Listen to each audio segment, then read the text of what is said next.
Abiogenesis merupakan paham yang menyatakan bahwa makhluk hidup berasal dari bukan makhluk hidup.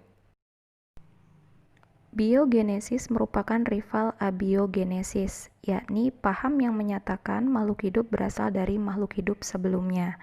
Beberapa ilmuwan pendukung biogenesis, yakni Francesco Redi, menggunakan percobaan toples berisi daging, Lazzaro Spallanzani menggunakan percobaan labu berleher lurus, dan Louis Pasteur menggunakan percobaan labu leher angsa.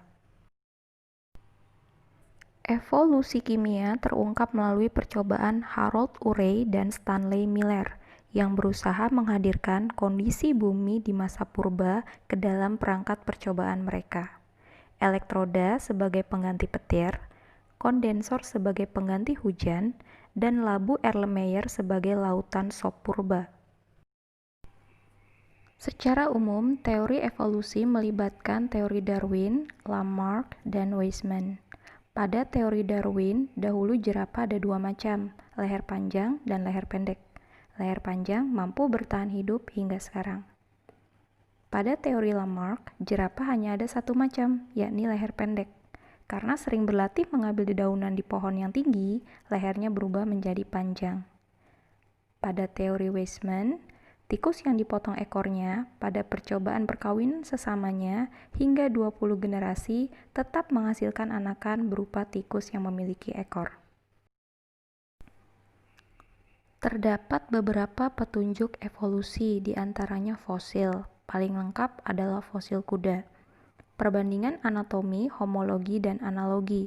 Homologi, struktur asal sama, fungsi beda. Analogi, struktur asal beda, fungsi sama.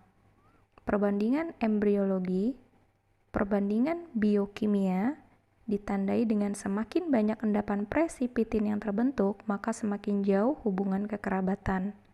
Perbandingan fisiologi, dan adanya organ tubuh sisa.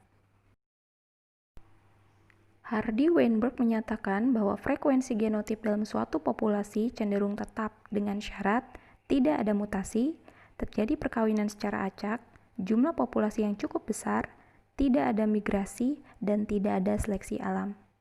Adapun perubahan kesetimbangan frekuensi gen dalam populasi dapat terjadi karena hanyutan genetik, seleksi alam, aliran gen, mutasi, dan perkawinan tidak acak.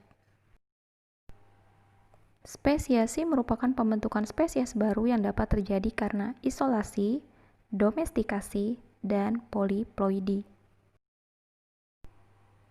Terdapat 3 pandangan baru teori evolusi, yakni penemuan model DNA, hukum pewarisan sifat, dan paleontologi.